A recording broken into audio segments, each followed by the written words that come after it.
Krishna Kumar Tiwari, jail भरो में अंदर गए लोगों में से एक भी जीवित बाहर नहीं आना चाहिए, क्योंकि ऐसे मूर्ख देश के लिए हर समय समस्या पैदा करते रहते हैं। ब्राह्मण इस देश के मूल निवासी नहीं है तिवारी जी, ध्यान रखिए।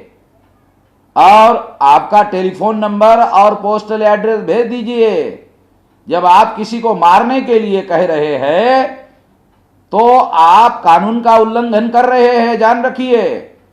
आपके खिलाफ हाईकोर्ट सुप्रीम कोर्ट में केस दायर करेगा, आपके पास नोटिस आएगा, प्रति दाल आटे का भाव पता चलेगा। ऐसे कई ब्राह्मणों को हम सबक सिखा चुके हैं, जरा ध्यान रखिए। हमने कभी ब्राह्मण को धरो, बांधो, पीटो, मारो कभी कहा हमने? हम तो केवल ये कह रहे हैं कि हजारों सालों से ब्राह्मण एससी एसटी ओबीसी के ऊपर अत्याचार कर रहे हैं।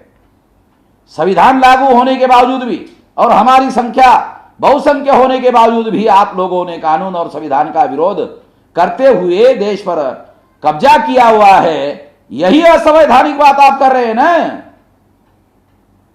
तो जो संविधान के विरोध में काम करेगा उसे संविधान द्रोही और देशद्रोही माना जाएगा। तिवारी जी जरा ध्यान रखिए।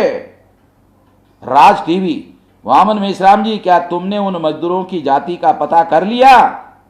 क्यों जहरीले इंसान कभी मानव का भला नहीं कर सकते?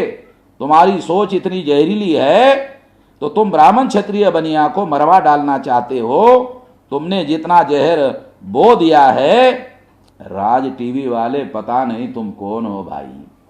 अगर तुम्हारा टेलीफोन नंबर, पोस्टल एड्रेस पता हो और मालूम हो कि तुम कौन हो, तो तुम्हारा दिमाग जो है जिसमें भूसा भरा हुआ है उसको ठीक किया जा सकता है। हमने कभी ब्राह्मण को धरो, बांधो, मारो, पीटो, उसकी हत्या करो ऐसा किसी को कहा?